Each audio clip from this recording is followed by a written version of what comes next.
Lord, హల్లెలూయా. మన ప్రభువును రక్షకుడైన యేసు క్రీస్తు వారి శుభనామంలో మీకందరికీ నా హృదయపూర్వకమైన వందనాలు తెలియజేస్తున్నాను. దేవునికి స్తోత్రాలు తెలియజేస్తున్నాను. దేవుని మహాకృపను బట్టి, కనికరమును బట్టి గతించిన 4 నెలలు దేవాతి దేవుడు మనల్ని కాపాడి ఈ 5వ మాసము మే నెల 2వ దినము మొదటి ఆదివారపు ఆరాధనలో దేవాతి దేవుడు మనం ఉండులాగున దేవుడు కృప చూపించినందుకై దేవాతి దేవునికి వందనాలు తెలియజేస్తూ ప్రార్థన చేసుకొని ఈ ఆదివారపు ఆరాధనను మనం ప్రారంభించుకుందాం. ప్రార్థన. ప్రేమ కలిగిన మా ప్రియ పరలోకపు తండ్రి, మా యేసు ప్రభువా, మీకు వందనాలు తండ్రి. మిమ్మల్ని స్తుతించడానికి, గణపరచడానికి మా జీవితంలో మీరు అనుగ్రహించిన ప్రభా నీ కృపను బట్టి వందనాలు తండ్రి. గతించిన 4 నెలలు మీరు మమ్మల్ని కాపాడినందుకు వందనాలు తండ్రి. ఈ మే నెల 2వ దినము ప్రభువానికి వందనాలు తండ్రి. ఈ ఆదివారపు ఆరాధనను ప్రారంభిస్తుండగా మీరే సహాయం చేయండి తండ్రి. ప్రభు ఏకీభవిస్తున్న ప్రతి ఒక్కరిని మీరు జ్ఞాపకం చేసుకోండి. నీ కృపతోనే మమ్మల్ని మీరు బలపరచమని యేసు నామమున ప్రార్థిస్తున్నాను మా పరమ తండ్రి, ఆమేన్. మంచిదండి, ఒక 2 పాటలు మనం పాడుకుందాం. పాటలు పాడుకున్న అనంతరం దైవజనులు నాన్నగారు అబ్రహాం పాస్టర్ గారు దేవుని వాక్య సందేశమును అందించబోతున్నారు. ఈ దినము పాడే పాటలన్నీ కూడా దైవజనులు నాన్నగారు అబ్రహాం గారు పాస్టర్ గారు రాసిన పాటలే పాడుతున్నాం. దయచేసి పాటల్లో ఏకీభవించాలని మీకు ప్రేమతో తెలియజేస్తున్నాను.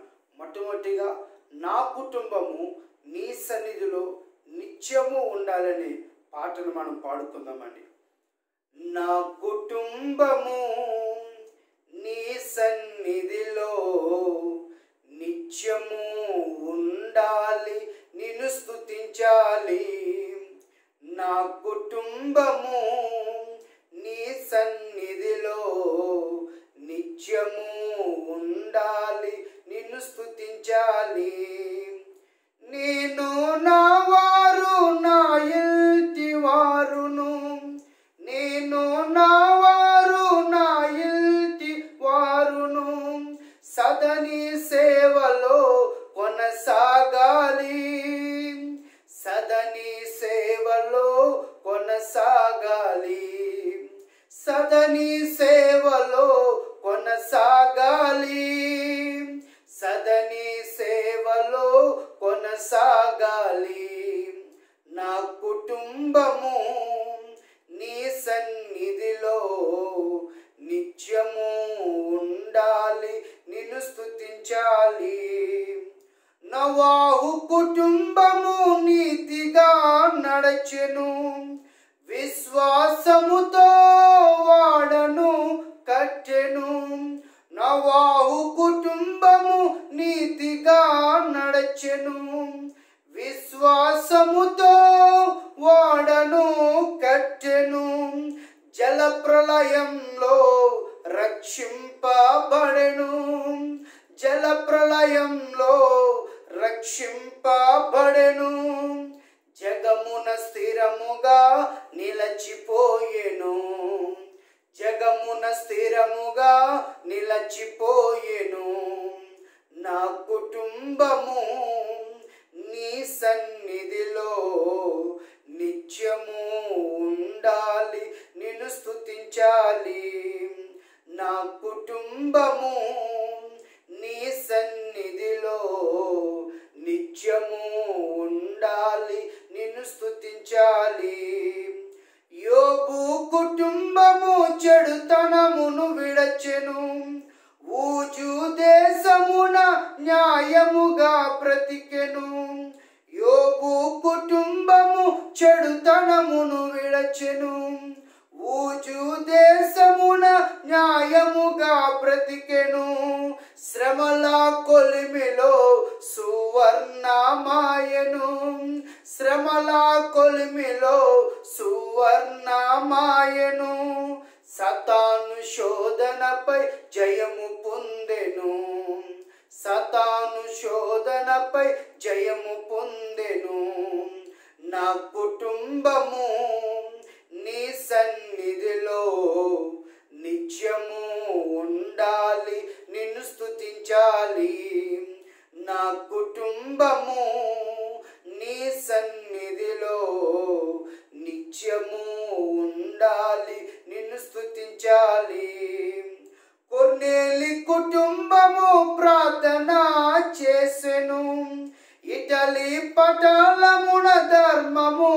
చేసెను. కొర్నేలి కుటుంబము ప్రార్థన చేసెను. ఇటలీ పటాలమున ధర్మము చేసెను. దర్శనముంది పేతురును పిలచెను. దర్శనముంది పేతురును పిలచెను. స్వజనుల రక్షణ కల్లారా చూచెను. స్వజనుల రక్షణ కల్లారా చూచెను. నా కుటుంబము నీ సన్నిధిలో నిత్యము ఉండాలి, నిన్ను స్తుతించాలి. అందరూ పడదామండి. నా కుటుంబము నీ సన్నిధిలో నిత్యము ఉండాలి, నిన్ను స్తుతించాలి.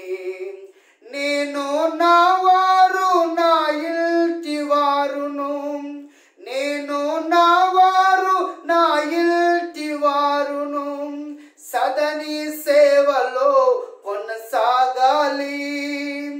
సదని సేవలో కొనసాగాలి. సదని సేవలో కొనసాగాలి.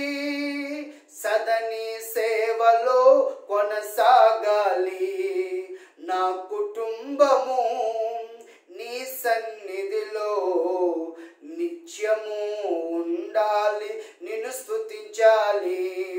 నా కుటుంబము నీ సన్నిధిలో నిత్యము ఉండాలి, నిన్ను స్తుతించాలి. హల్లెలూయా. మరొక పాటను మనం పాడుకుందామండి. పాటల పుస్తకం నుండి నడిపించు దేవా నా జీవిత నావ, సాగిపోవాలి ఈ సువార్త సేవ అనే పాట మనం పాడుకుందాం. నడిపించు దేవా నా జీవిత నావా, సాగిపోవాలి ఈ సువార్త సేవ. నడిపించు దేవా నా జీవిత నావా, సాగిపోవాలి ఈ సువార్త సేవ. అలలు ఎన్ని వచ్చినా అదరకుండా నేను, గాలులెన్ని వీచినా బెదరకుండా నేను. అలలు ఎన్ని వచ్చినా అదరకుండా నేను, గాలులెన్ని వీచినా బెదరకుండా నేను. నీ నీతి మార్గములో నన్ను నడుపు దేవా, నీ జాలరిగానే నన్ను పంపు ప్రభువా. నీ నీతి మార్గములో నన్ను నడుపు దేవా, నీ జాలరిగానే నన్ను పంపు ప్రభువా. నడిపించు దేవా నా జీవిత నావా, సాగిపోవాలి ఈ సువార్త సేవ. నడిపించు దేవా నా జీవిత నావా, సాగిపోవాలి ఈ సువార్త సేవ. పాపమనే చీకటిలో వాక్యమనే వెలుగుతో, శాపమనే సంద్రములో జీవమనే నావగా. పాపమనే చీకటిలో వాక్యమనే వెలుగుతో, శాపమనే సంద్రములో జీవమనే నావగా. నీ మేఘ స్తంభముపై నన్ను నడుపు దేవా, నీ అగ్ని స్తంభముతో నన్ను కాయు ప్రభువా. నీ మేఘ స్తంభముతో నన్ను నడుపు దేవా, నీ అగ్ని స్తంభముతో నన్ను కాయు ప్రభువా. నడిపించు దేవా నా జీవిత నావా, సాగిపోవాలి ఈ సువార్త సేవ. నడిపించు దేవా నా జీవిత నావా, సాగిపోవాలి ఈ సువార్త సేవ. బలమైన ఆత్మలతో నా నావను నింపుము, పరలోక రాజ్యములో నీ అండన చేర్చుము. బలమైన ఆత్మలతో నా నావను నింపుము, పరలోక రాజ్య రాజ్యములో నీ అండన చేర్చుము, నీ సన్నిధానములో సంతసింతు దేవా. స్తుతులతో నిన్ను మహిమ పరతు ప్రభువా, నీ సన్నిధానములో సంతసింతు దేవా. స్తుతులతో నిన్ను మహిమ పరతు ప్రభువా, నడిపించు దేవా. నా జీవిత నావా సాగిపోవాలి ఈ సువార్త సేవ, నడిపించు దేవా. నా జీవిత నావా సాగిపోవాలి ఈ సువార్త సేవ. హల్లెలూయా. మంచిదండి. ఆఖరి పాట మనం పాడుకుందాం. గుండెల్ని గుచ్చే గాథ, కన్నీటితో నా బాధ అనే పాటను మనం పాడుకుందామండి. గుండెల్ని గుచ్చే గాథ, కన్నీటితో నా బాధ, చెప్పన యేసయ్యా నా మనసు విప్పన యేసయ్యా. గుండెల్ని గుచ్చే గాథ, కన్నీటితో నా బాధ, చెప్పన యేసయ్యా నా మనసు విప్పన యేసయ్యా. నా జనులకు రక్షణ లేదు, నా భారం తేలిక కాదు. నా జనులకు రక్షణ లేదు, నా భారం తేలిక కాదు. గుండెల్ని గుచ్చే గాథ, కన్నీటితో నా బాధ, చెప్పన యేసయ్యా నా మనసు విప్పన యేసయ్యా. చెప్పన యేసయ్యా నా మనసు విప్పన యేసయ్యా. నోవాహు కాలములో మేమున్నాము, నిత్యము నవ్వుల పాలగుచున్నాము. నోవాహు కాలములో మేమున్నాము, నిత్యము నవ్వుల పాలగుచున్నాము. విశ్వాస వాడ కట్టుచున్నాము, వినుదిరుగక నీతో సాగుచున్నాము. విశ్వాస వాడ కట్టుచున్నాము, వినుదిరుగక నీతో సాగుతున్నాము. అయిన నా జనులకు రక్షణ లేదు, నా భారం తేలిక కాదు. గుండెల్ని గుచ్చే గాథ, కన్నీటితో నా బాధ.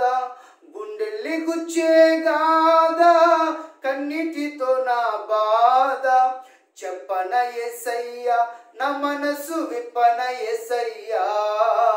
చెప్పన యేసయ్యా నా మనసు విప్పన యేసయ్యా. నా జనులకు రక్షణ లేదు, నా భారం తేలిక కాదు. నా జనులకు రక్షణ లేదు, నా భారం తేలిక కాదు. యోనా కాలములో మేమున్నాము, నిత్యము యాతన పడుచున్నాము. యోనా కాలములో మేమున్నాము, నిత్యము యాతన పడుచున్నాము. ప్రాణాలొడ్డి ప్రకటిస్తున్నాము, ప్రభునికై జీవిస్తున్నాము. ప్రాణాలొడ్డి ప్రకటిస్తున్నాము, ప్రభునికై జీవిస్తున్నాము. అయిన నా జనులకు రక్షణ లేదు, నా భారం తేలిక కాదు. గుండెల్ని గుచ్చే గాథ, కన్నీటితో నా బాధ. గుండెల్ని గుచ్చే గాథ, కన్నీటితో నా బాధ, చెప్పన యేసయ్యా నా మనసు విప్పన యేసయ్యా. చెప్పన యేసయ్యా, నా మనసు విప్పన యేసయ్యా. నా జనులకు రక్షణ లేదు, నా భారం తేలిక కాదు. నా జనులకు రక్షణ లేదు, నా భారం తేలిక కాదు. గుండెల్లి గుచ్చే గాథ, కన్నిటితో నా బాధ. గుండెల్లి గుచ్చే గాథ, కన్నిటితో నా బాధ. చెప్పన యేసయ్యా, నా మనసు విప్పన యేసయ్యా.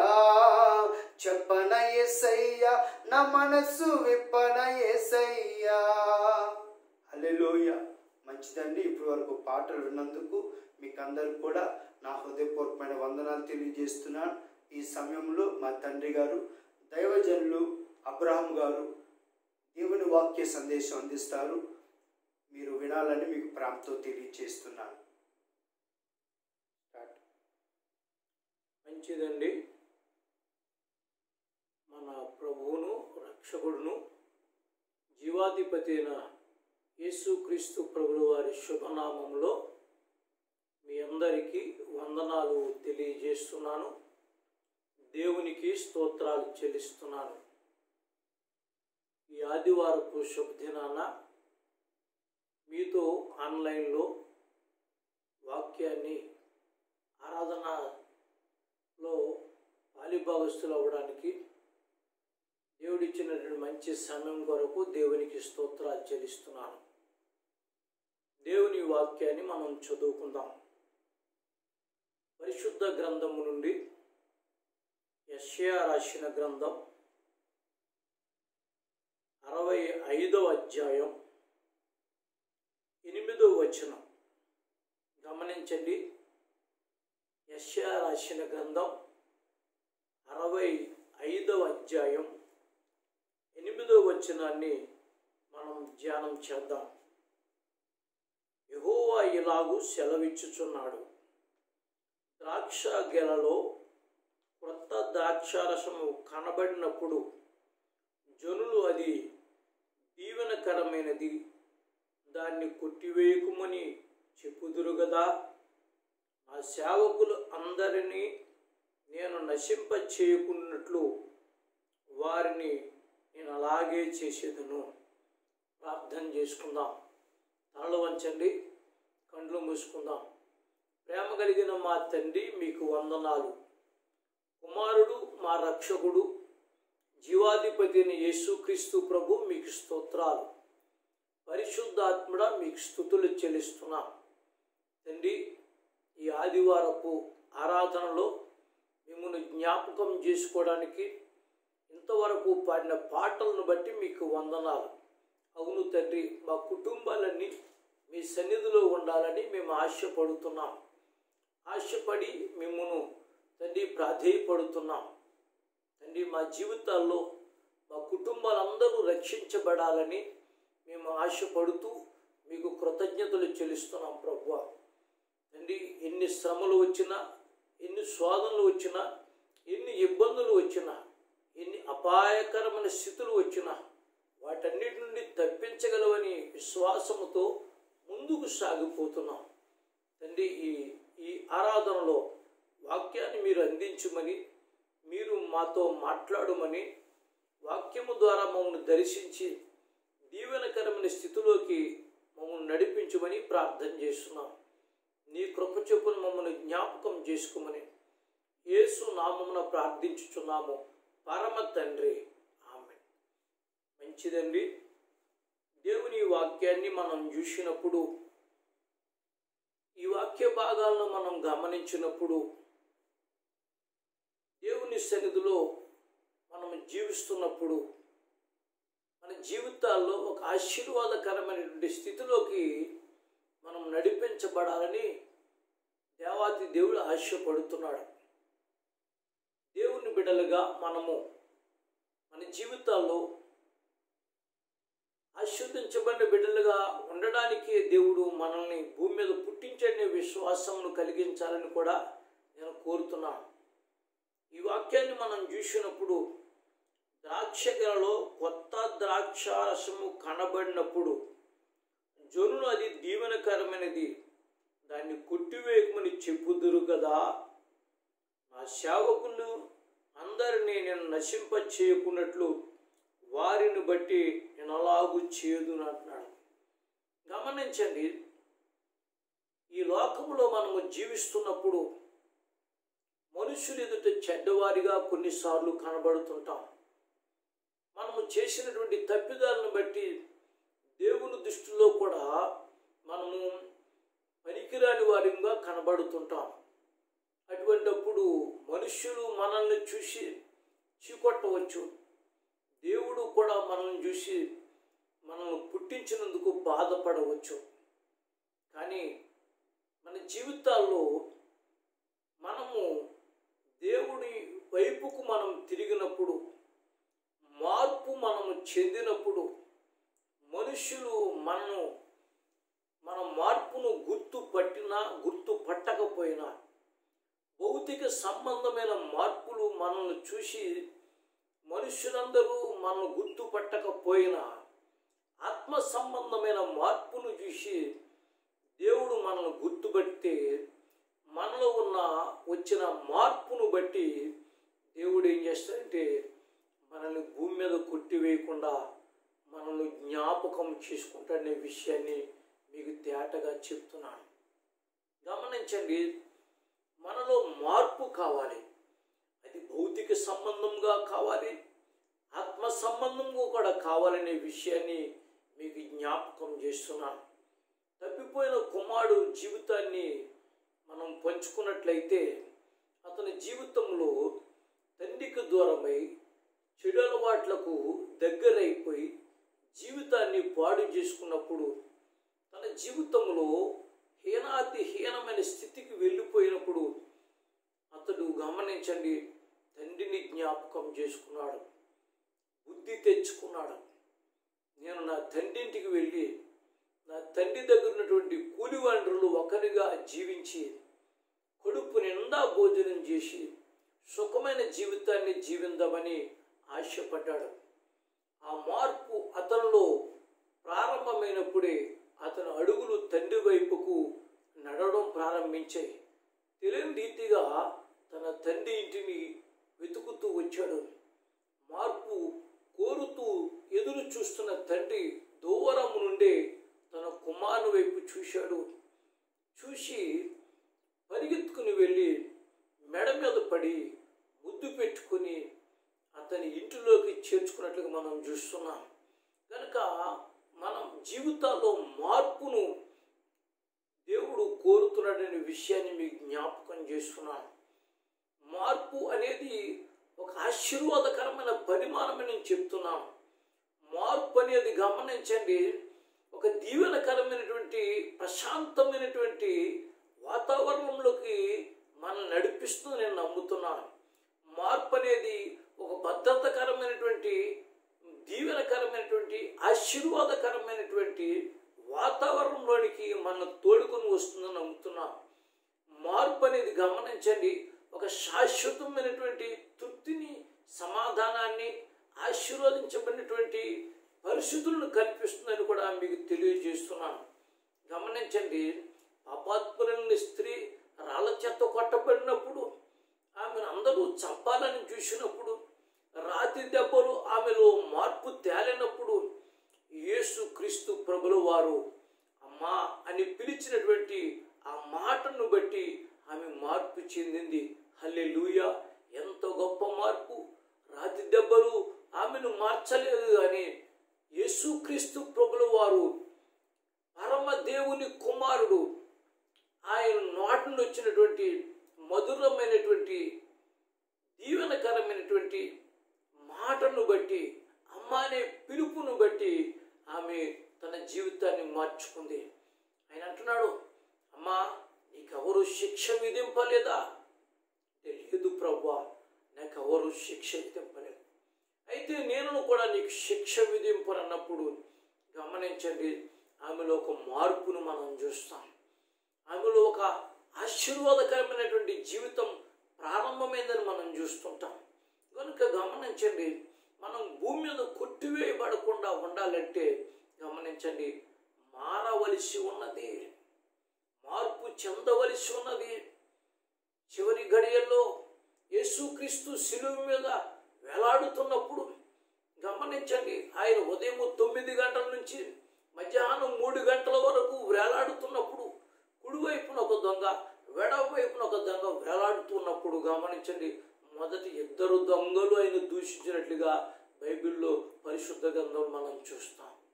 కానీ గమనించండి, 12 గంటల నుండి ఆయన శిలువ మీద వేలాడుతున్నప్పుడు 3 గంటల వరకు ఆయన శిలువ మీద మాట్లాడిన మాటలను బట్టి కుడివైపునున్న దొంగలో ఒక దీవెనకరమైన మార్పును మనం చూస్తాం. ఈ శిక్ష మనకైతే సమంజసమురా, ఈయనలో ఏ దోషము కనబడడం లేదు, ఈయన నీతిమంతుడు, ఈయన దేవుని కుమారుని నమ్ముతున్నాడు అనేటువంటి విషయాన్ని గమనించండి, కుడివైపున దొంగ గమనించడం మనం చూస్తాం. అందుకనే అతనిలో వచ్చిన మార్పును బట్టి దేవుని కుమారుని యేసుక్రీస్తు ప్రభుల వారితో మాట్లాడుతున్నాడు. నువ్వు దేవుని కుమారుడు అని, నీ తండ్రికి రాజ్యం ఉందని, ఆ రాజ్యంలో నువ్వే రారాజు అని నేను నమ్ముతున్నానయ్యా.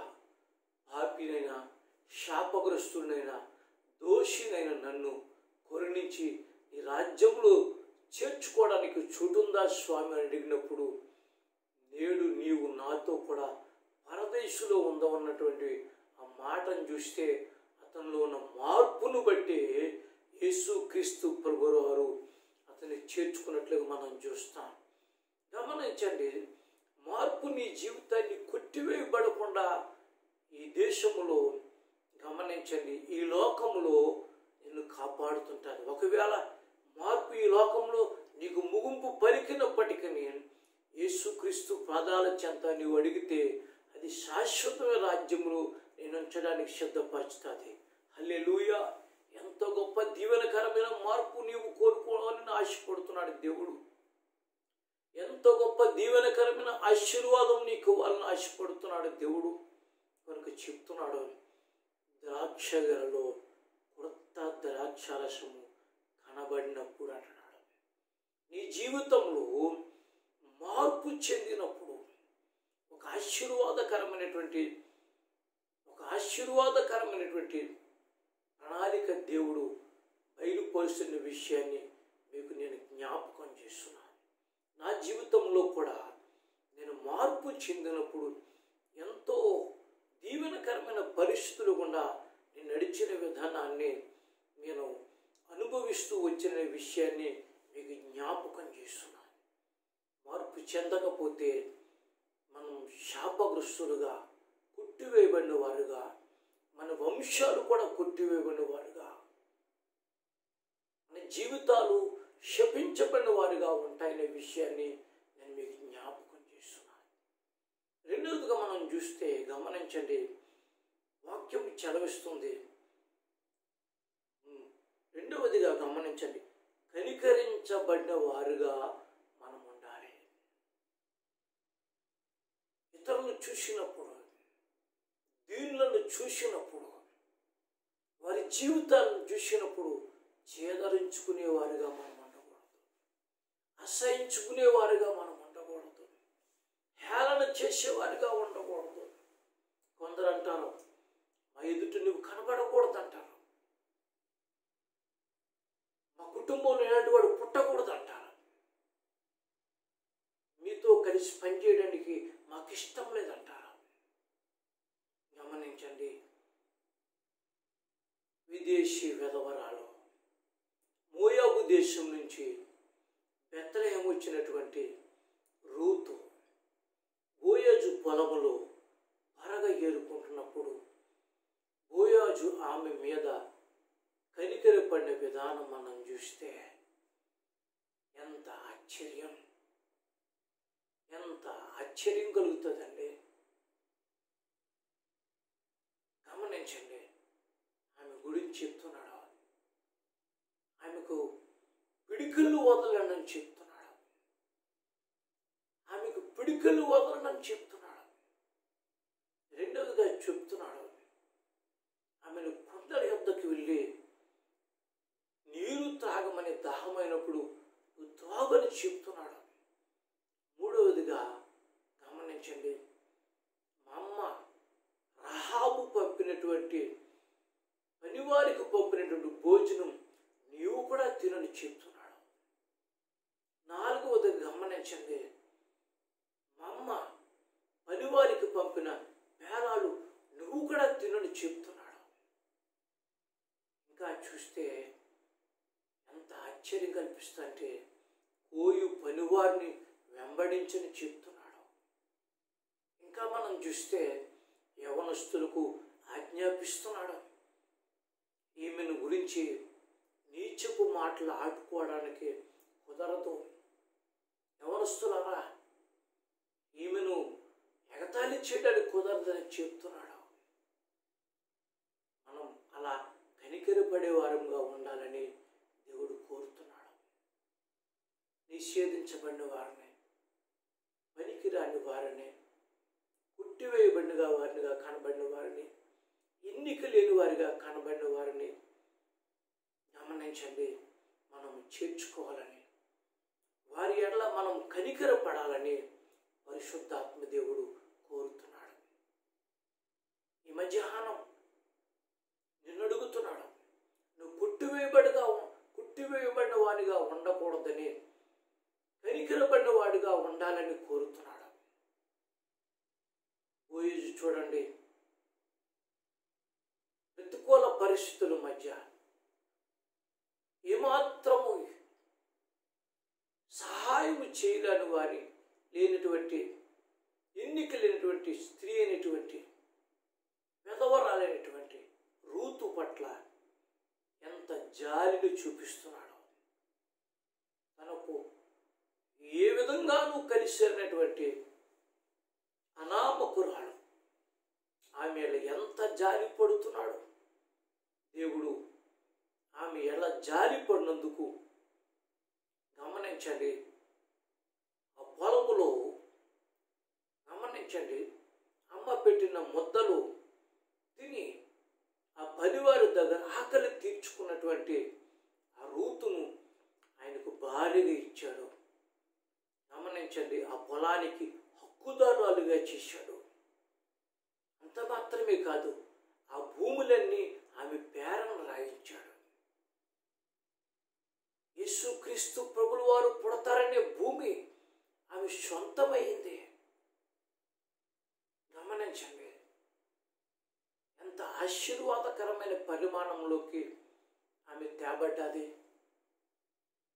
వారిద్దరికీ, బోయజుకు రూతుకి వివాహమైన తరువాత వారి కొడుకును ఉబేదు పుట్టాడు. ఉబేదుకు పెళ్లి చేసిన తర్వాత యెషయా పుట్టాడు. యెషయా కడుపున 7 కొడుకులు పుట్టారు. ఆ 7 కొడుకుల్లో ఒక్కడైనటువంటి వాడు దావీదు. మొదట తన జీవితం గొర్రెల కాపరి, తర్వాత దేవుడు ఆశీర్వదించిన తర్వాత రాజుగా మారాడు. గమనించండి, ఒక అనామకురాలు వంశం నుంచి వచ్చిన వాడు యూదా ప్రజలకు, ఇశ్రాయేలు ప్రజలకు, దేవుని ప్రజలకు రాజుగా మారిపోయాడు. బోయాజు కనికరం పడ్డ వల్లే కదా. గమనించండి, ఆ దావీదు వంశంలోనే యేసుక్రీస్తు లోకరక్షకుడుగా పుట్టాడు. మానవులందరినీ కనికరించడానికి దేవుని కుమారుడిగా పుట్టాడనే విషయాన్ని మీకు జ్ఞాపకం చేస్తున్నాను. మరి మనం కనికర పడదామా? ఇతరుల జాలి పడదామా? ఇతరుల మనం దేవుని ఎట్ల మనము కనికరపడలే వాడిగా ఉందామనేటువంటి విషయాన్ని మీకు జ్ఞాపకం చేస్తున్నాం. అలా కనికరపడినప్పుడు ఈ దుర్దినాల్లో మనం కొట్టివేయబడం.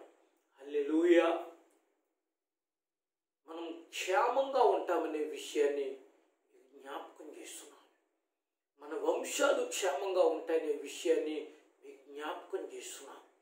ప్రభువు రాకడ ఆలస్యం అయితే గమనించండి, ప్రతి శోధన నుంచి కూడా మనం తప్పించబడతామనే విషయాన్ని మీకు జ్ఞాపకం చేస్తున్నాం. మొదటిగా గమనించండి, మార్పు చెందిన వారుగా ఉండాలి. రెండవదిగా కనికరపడిన వారిగా ఉండాలి. ముగించే ముందు మీతో చెప్తున్నాను, సమాధాన పడేవారుగా మనం ఉండాలనే విషయాన్ని మీకు జ్ఞాపకం చేసుకోవాలి. మనం మనుషులతో సమాధాన పడాలి, దేవునితో కూడా సమాధాన పడాలనే విషయాన్ని ఈ మధ్యాహ్న కాల సమయంలో జ్ఞాపకం చేస్తున్నాను.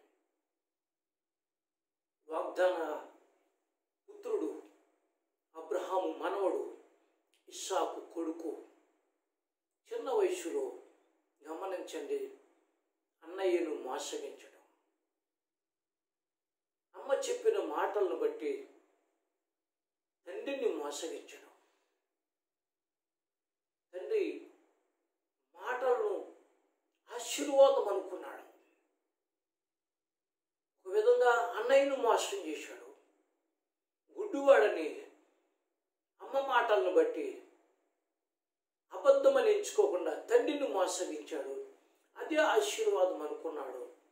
కానీ కుటుంబంలో, జీవితంలో గొప్ప పోరాటాన్ని తెచ్చుకున్నాడు, మరణాన్ని కొని తెచ్చుకున్నాడు. ఒక విధంగా తన అన్నైనటువంటి ఏశావు చంపుదాం అనుకున్నటువంటి సమయానికి అతను గుర్తుపెట్టినటువంటి పరిస్థితులు, తల్లిదండ్రులు మేనమామ ఇంటికి పంపిన పరిస్థితులు, అక్కడ కూడా గమనించండి అతని జీవితంలో మార్పు లేని పరిస్థితులు.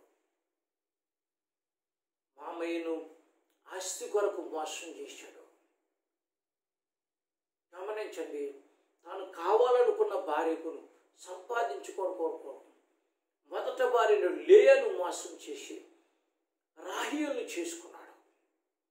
ఇలాగ మొదట అన్నయ్యను, తర్వాత తండ్రిని, గమనించండి తర్వాత మామయ్యలను ఆస్తి కొరకు, తర్వాత భార్యలను, తర్వాత గమనించండి కట్టుకున్న భార్యను మోసం చేస్తూ జీవన విధానాన్ని సాగించాడు. కానీ మార్గ మధ్యంలో దేవుడు అతనితో మాట్లాడిన మాటలు మరిచిపోయాడు. భూమి యొక్క సమస్త వంశములు నీ మూలంగా ఆశీర్వదించబడతాయి, నువ్వు మార్పు చెందాలి అనే విషయాన్ని మర్చిపోయాడు. గమనించండి, ఈలోక సంపాదనలో, ఈలోక ఆశీర్వాదంలో మనుషులతో సమాధాన పడకుండా, మామయ్యతో సమాధాన పడకుండా, అన్నయ్యతో సమాధాన పడకుండా, భార్యలతో సమాధాన పడకుండా, ఆస్తులు సంపాదించుకుని, అసూయను సంపాదించుకుని, మరణాన్ని సంపాదించుకుని ప్రభువా దూరంగా పారిపోతున్నాడు. తనకు కలిగిన వాటిని తీసుకుని తండ్రింటికి ప్రయాణం అవుతున్నాడు. అటువంటి పరిస్థితుల్లో చిన్ననాడు అన్నయ్యను మోసం చేసినటువంటి పరిస్థితులు గుర్తొచ్చాయి. అన్నయ్య దగ్గర నుంచి ఏ విధమైన కనికరాన్ని పొందుకోవాలని కొంతమంది పనివారిని పంపించాడు. వాళ్ళు వెళ్ళారు, మరలా కబురు పట్టుకుని వచ్చారు. మీ అన్నయ్య నీవిచ్చిన బహుమతులు తీసుకోలేదు, నీవిచ్చిన మాటలు నచ్చలేకుండా అతను విసుగు చెంది 400 మందితో, 400 మంది కత్తులతో నిన్ను చంపడానికి వస్తున్నాడని చెప్పినప్పుడు గమనించండి, భార్యలను పక్కన పెట్టాడు, బిడ్డలను పక్కన పెట్టాడు, ఆస్తిని పక్కన పెట్టాడు. ఒంటరిగా యబ్బోకు రేవు దగ్గర కన్నీరు కారుస్తూ దేవుని దగ్గర సమాధాన పడుతున్నాడు. గమనించండి, రాత్రంతా పెనుగులాడుతున్నాడు, రాత్రంతా పెనుగులాడుతున్నాడు, రాత్రంతా దేవుని సమాధానం కొరకు ఏడుస్తున్నాడు. అయ్యా, తెలియని కాలంలో తెలియని రీతిగా జీవించాను, నీతో సమాధాన పడుతున్నాను, నేను చేసిన తప్పిదాలని ఒప్పుకుంటున్నాను. అన్నయ్యను మోసం చేశాను, తండ్రిని మోసం చేశాను, మామయ్యలను మోసం చేశాను, భార్యలను మోసం చేశాను, మోసం చేసిన ఆస్తిని సంపాదించుకుని తీసుకుని వెళ్ళిపోతున్నాను. మరలా అన్నయ్య ద్వారా మరణం ఎదురవుతుంది, ఏమి చేయరని ఏడుస్తున్నప్పుడు దేవుడు గమనించండి, ఆ రాత్రి యాకోబుని అడుగుతున్నాడు, నీ పేరేమిటి? యాకోబు అని చెప్తున్నాడు. తండ్రిని మోసగించి అబద్ధం చెప్పాడు, పరమ తండ్రిని మోసగించి అబద్ధం చెప్పలేకపోతున్నాడు. ఈ లోకంలో నువ్వు ఎవరినైనా మోసం చేయొచ్చు, ఎప్పుడైనా మోసం చేయొచ్చు, ఎలాగైనా సెలవుని అయిపోవచ్చు. కానీ ఏదో ఒక రోజున ఎవరెవరిని మోసం చేసి తప్పించుకున్నా దేవుని దగ్గర తప్పించుకోలేని విషయాన్ని నీకు జ్ఞాపకం చేస్తున్నాను. నువ్వు దేవుని దగ్గర తప్పనిసరిగా చేసిన మోసాల నిమిత్తం సమాధాన పడవలసినటువంటి పరిస్థితి వస్తాయనే విషయాన్ని నీకు జ్ఞాపకం చేస్తున్నాను. యాకోబు దేవుని దగ్గర సమాధాన పడుతుంటే అంటున్నాడు, దేవుడు నీ పేరేంటి? తండ్రి అడిగినప్పుడు యేషోవు అని చెప్పాడు. తండ్రి గుడ్డివాడు కదా. యాకోబు యేషోవునని పేరు చెప్పి మోసం చేశాడు. దేవుడు గుడ్డివాడా? కాదు. హల్లెలూయా. ఆయన ఉన్న వాటిని లేని వాటిని అన్నింటినీ చూడగల సమర్థుడు. ఆయన జరుగుతున్న వాటిని, జరగబోయే వాటిని, జరిగిపోయిన వాటిని కూడా ఆయన చూడగల సమర్థుడు, చూపించగల సమర్థుడు. యాకోబు తండ్రి ఎదుట అబద్ధం ఆడాడు, దేవుని ఎదుట అబద్ధం ఆడలేకపోతున్నాడు. దేవుడు అడిగినప్పుడు నీ పేరేంటంటే సూటిగా చెప్తున్నాడు, హల్లెలూయా, నా పేరు యాకోబు అనే. నువ్వు దేవుడు అడిగినప్పుడైనా నువ్వు సూటిగా సమాధానం చెప్పాలి. దేవుడు అడిగినప్పుడు సమాధానం పడడానికి నువ్వు సూటిగా దేవుని దగ్గర తప్పనిసరిగా ప్రతి విషయాన్ని ఒప్పుకొని తీరాలి. ఇప్పుడు ఏం చేస్తాడంటే దేవుడు నీ మీద కనికరపడతాడు, నువ్వు పడే సమాధానాన్ని అంగీకరిస్తాడు. యాకోబుతో చెప్తున్నాడు, యాకోబు నువ్వు ఇప్పుడు ఒప్పుకున్నావు కనుక ఇక నుంచి నీ పేరు యాకోబు కాదు, నీ పేరు ఇశ్రాయేలు. హల్లెలూయా. దేవుని కుమారుడు నువ్వు, మార్పు చెందినవాడు. ప్రతివాడు దేవుని కుమారుడుగా మార్చబడతాడు. బైబిల్ వాక్యం చెప్తుంది, పరిశుద్ధ గ్రంథం చెప్తుంది, యేసు రక్తం ప్రతి పాపము నుండి మనల్ని పవిత్రులుగా చేస్తుంది. భూమి మీద ఎవడును పరిశుద్ధుడు లేడండి, భూమి మీద ఎవడును పవిత్రుడు లేడండి, అందరమును పాపులమని దేవుని వాక్యం చెప్తుంది. అయితే ఎవరు నీతిమంతులు? యేసు రక్తము చేత కడగబడినవాడు, యేసు రక్తములో పాపాలు ఒప్పుకొని విడిచిపెట్టి ఆయన వెంబడించిన వారు. కొంతమంది గమనించండి, ప్రార్థన చేసేటప్పుడు చెబుతారు, కొంతమంది ప్రార్థన చేసుకునేటప్పుడు పాపాలు ఒప్పుకుంటారు. చెప్పడం వేరు, ఒప్పుకోవడం వేరు. అతిక్రమములు దాచిపెట్టువాడు వర్ధిల్లడు, వాటిని ఒప్పుకొని విడిచిపెట్టువాడు కనికరం పొందుతాడు. 25 సంవత్సరాలుగా యేసుక్రీస్తు ప్రభుల వారి ప్రేమను తెలుసుకున్నటువంటి ఒకప్పుడు శాపగ్రస్తుడు నేను, అయోగ్యుడు నేను, ఎన్నిక లేని వాడు నేను, కటిక దరిద్రం, కన్నీరు, ఆకలి, కరువు, ఇబ్బంది, కష్టము, కన్నీరు, దుఃఖము, అవమానం, నిలువ నీడలేని పరిస్థితులు, తినడానికి తిండి లేని పరిస్థితులు, కట్టుకోవడానికి బట్టలు లేని పరిస్థితులు, ఉండడానికి నివాసం లేని పరిస్థితులు, నా 2 బిడ్డల్ని పెంచుకోవడానికి అనుకూలంగా లేని పరిస్థితులు.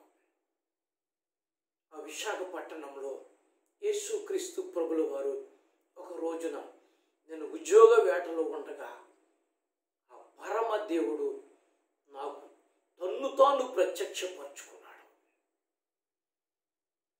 ఆయన నన్ను రక్షించుకున్నాడు. ఆయన తన రక్తము చేత నా పాపమంతా కడిగి వేశాడు. నాలో ఉన్న రోగాలన్నీ తొలగించాడు, నా శాపాలన్నీ కొట్టివేశాడు. నేను అప్పుడు అనుకున్నాను, పరిశుద్ధ గ్రంథంలోంచి దేవుడు నాతో మాట్లాడాడు. నా జీవితాన్ని ప్రభు కొరకు సమర్పించుకుంటాను.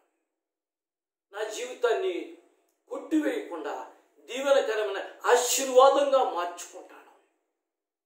కొత్త ద్రాక్షరసముగా నా దేవునికి చూపించుకుంటాను నా జీవితాన్ని. నేను ప్రయాసపడుతూ నా భార్యను బిడ్డలను సమకూర్చుకొని దేవుని దగ్గర తీర్మానం చేసుకున్నాను.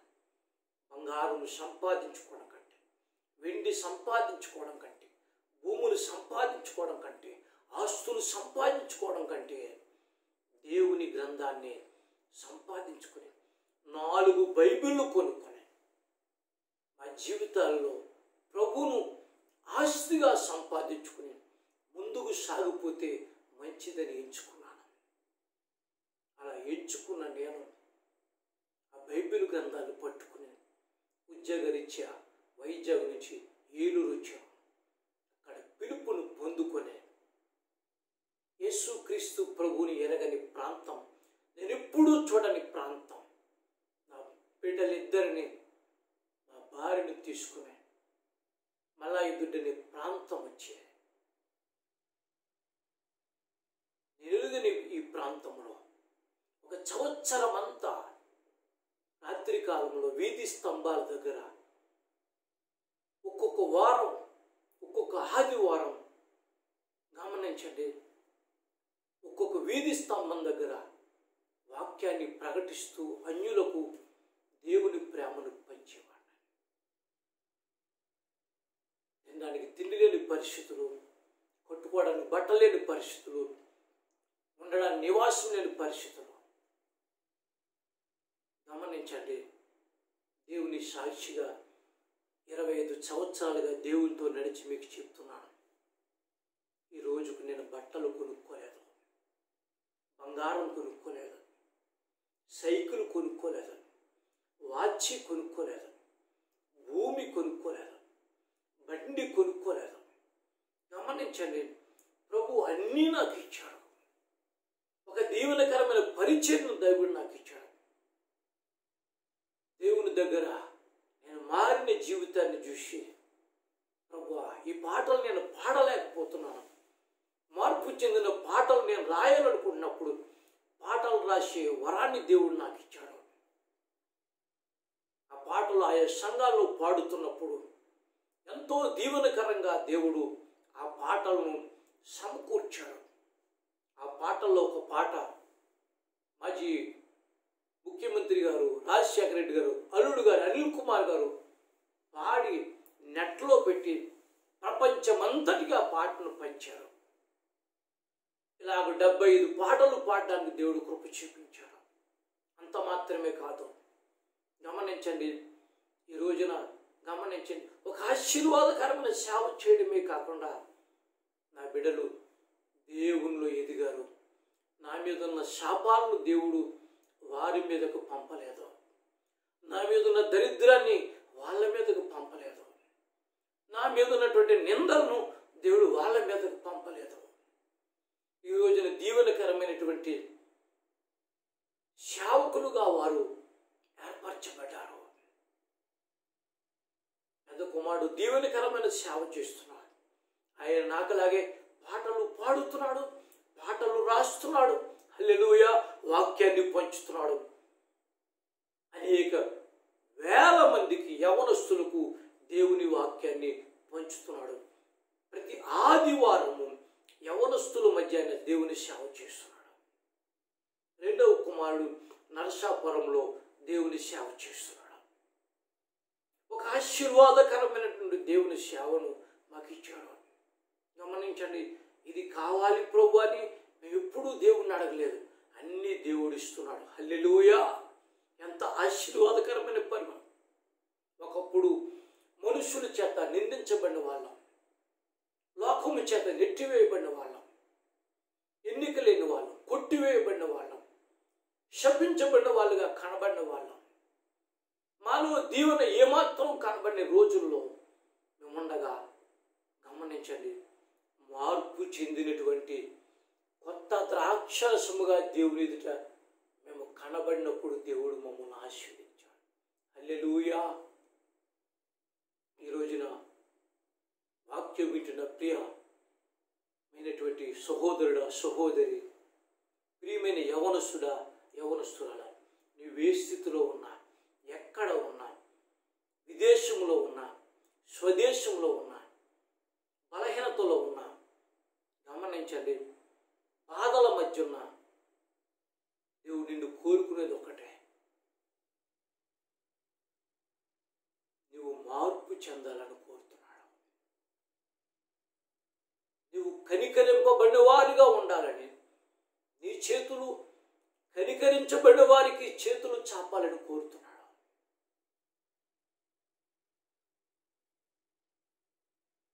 దేవునితో సమాధాన పడాలని కోరుతున్నాడు.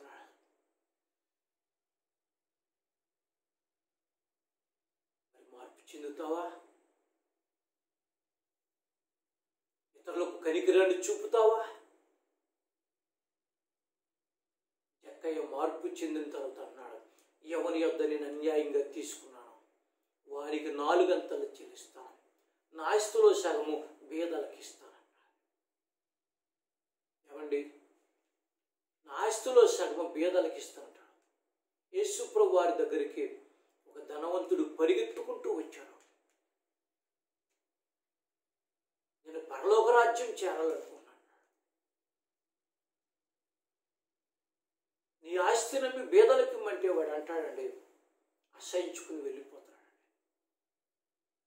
బీదలంటే వాడు అనుకున్నాడు ఈలోక సంబంధమైనటువంటి తిండి లేని వారు, దిక్కు లేని వారు, అభాగ్యులు అనుకున్నారు. మంచిదే, కానీ పరిశుద్ధ గ్రంథం చెప్పే పేదలు ఎవరో తెలుసా? పరలోక రాజ్యాన్ని తండ్రి అయిన యేసుక్రీస్తు ప్రభుల వారిని గుర్తుపట్టని వారు పేదలు. పరలోక రాజ్యాన్ని గుర్తుపట్టని వారు, ప్రభుని యేసుక్రీస్తు వారిని గుర్తుపట్టని వారు పేదలంటే. అలాంటి వారి కొరకు, సువార్త సభల కొరకు నీ ధనాన్ని ఇవ్వగలవా? యేసుక్రీస్తు ప్రభువు వారు చెప్తున్నారు, ఇదిగో నేడు ఇంటికి రక్షణ వచ్చింది. ఇతను అబ్రహాము కుమారుడే. నశించిన దాన్ని వెదకి రక్షించడానికి యేసుక్రీస్తు లోకానికి వచ్చాడని చెప్తున్నాడు. గమనించండి, జక్కయ్య తన ఆస్తినంతా పరలోక రాజ్యాన్ని గుర్తుపట్టని వారికి ఇవ్వడానికి ఇష్టపడుతున్నాడు. నాళ్ళు నీవు ఈ లోక సంపాదనతో సంతోషపడతావు. దేవుని వాక్యం చలవిస్తుంది, పరిశుద్ధాత్మ దేవుడు చెప్తున్నాడు, సమాధాన పడాలి, సమాధాన పడాలి. నువ్వు తప్పించుకునే సమయం ఉండదు. ఒక రోజున నువ్వు తప్పనిసరిగా సమాధానం పడాలి. సమాధాన పడితే ఒక ఆశీర్వదించబడినటువంటి జీవితాన్ని చూస్తావు, ఆశీర్వదించబడిన పిల్లలను చూస్తావు. నీ కళ్ళ ఎదుట ఆశీర్వదించబడిన సమాధానికి తండ్రిగా నువ్వు గుర్తించబడే స్థితిని చూస్తావు. అర్థం చేసుకుందామా? తల్ల వంచండి, కళ్ళు మూసుకుందాం. దేవుడి కొద్ది మాటలు దీవించి ఆశీర్వించును గాక. ఆమేన్. ప్రార్థన చేసుకుందాం. తల్ల వంచండి, కళ్ళు మూసుకుందాం. ప్రేమ కలిగిన మా తండ్రి, కృప కలిగిన మా యేసయ్య, జీవం కలిగిన మా ప్రభువా, ఈ పరిశుద్ధమైనటువంటి ఆదివారపు ఆరాధనలో మీ బిడ్డలతో కలిసి మాట్లాడే భాగ్యాన్ని మాకు ఇచ్చినందుకు స్తోత్రాలు తండ్రి. మార్పు చెందిన వారిగా మేము ఉండడానికి, కనికరింపబడిన వారిగా మేము ఉండడానికి, సమాధాన పడేవారిగా మేము ఉండడానికి మీరు మాకు ఇచ్చినటువంటి ఈ మంచి సమయాన్ని బట్టి మీకు స్తోత్రాలు తండ్రి. దేశ పరిస్థితులు చాలా చాలా బాధాకరంగా ఉన్నాయి. ఎన్నడూ చూడనటువంటి పరిస్థితులు ఎదురవుతున్నాయి. వీటన్నిటిలోంచి తప్పించబడ్డానికి తండ్రి, కొట్టివేయబడకుండా ఉండడానికి ప్రభువా తండ్రి, దీవెనకరంగా ఉండడానికి మీరు సిద్ధపరచు తండ్రి.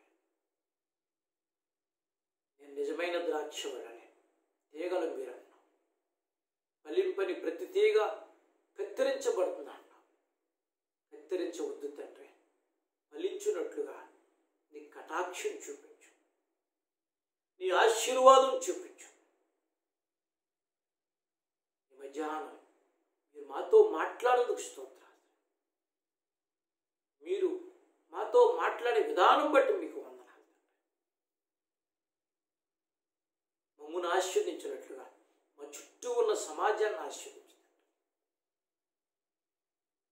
మా చుట్టూ ఉన్న పరిస్థితులను ఆశీర్వదించు అండి. అమ్మను పోగొట్టుకున్న వాళ్ళు, అయ్యను పోగొట్టుకున్న వాళ్ళు, బిడ్డలను పోగొట్టుకున్న వాళ్ళు, దూరదేశం అన్నవాళ్ళు, ప్రభువా ఈరోజు ఏం జరుగుతుందో తెలియని పరిస్థితులు ఉన్న వాళ్ళు నీతో జ్ఞాపకం చేసుకోవాలి. నీతో సమాధాన పడుతున్నాం తండ్రి. దీవెనకరమైన పరిస్థితులను మాకు కలిగించు. మా ప్రార్థన మీ సన్నిధి చేర్చుకోండి. మా తప్పిదాలు, దోషాలు క్షమించు. మా వంశాలు, మా బిడలు ఆశీర్వదించబడడానికి సహాయం చేయండి. యేసు నామమున ప్రార్థించుచున్నాము పరమ తండ్రి, ఆమేన్. పరలోకమందున్న మా తండ్రి, మీ నామం పరిశుద్ధపరచబడుగాక, మీ రాజ్యం వచ్చునుగాక, మీ చిత్తం పరలోకమందు నెరవేర్చినట్లు భూమి యందు నెరవేరునుగాక. మానిదైన ఆహారం నేడు మాకు దయచేయు. మా అపరాధం చేసిన వారిని క్షమించున్న ప్రకారం అపరాధములు క్షమించు. మమ్ము స్వాదంలోనికి తేక కీడు నుండి తప్పించు. రాజ్యము, బలము, మహిమ, శక్తి నిరంతరము మీరే ఉన్నారు తండ్రి, ఆమేన్. ఇప్పుడు మన పరమ తండ్రి దేవుని ప్రేమ, మన కుమారుడు, రక్షకుడు, జీవాధిపతి అయిన యేసుక్రీస్తు వారి దీవెనకరమైన కృప, పరిశుద్ధాత్మ అన్యోన్య సహవాసం, సమాధానం, కాపుదల, నెమ్మది, భద్రత, రక్షణ సదా మనకు తోడై నడిపించి, కాపాడి, కొన్నించి, రక్షించి, దీవించి ఆశీర్వదించును గాక.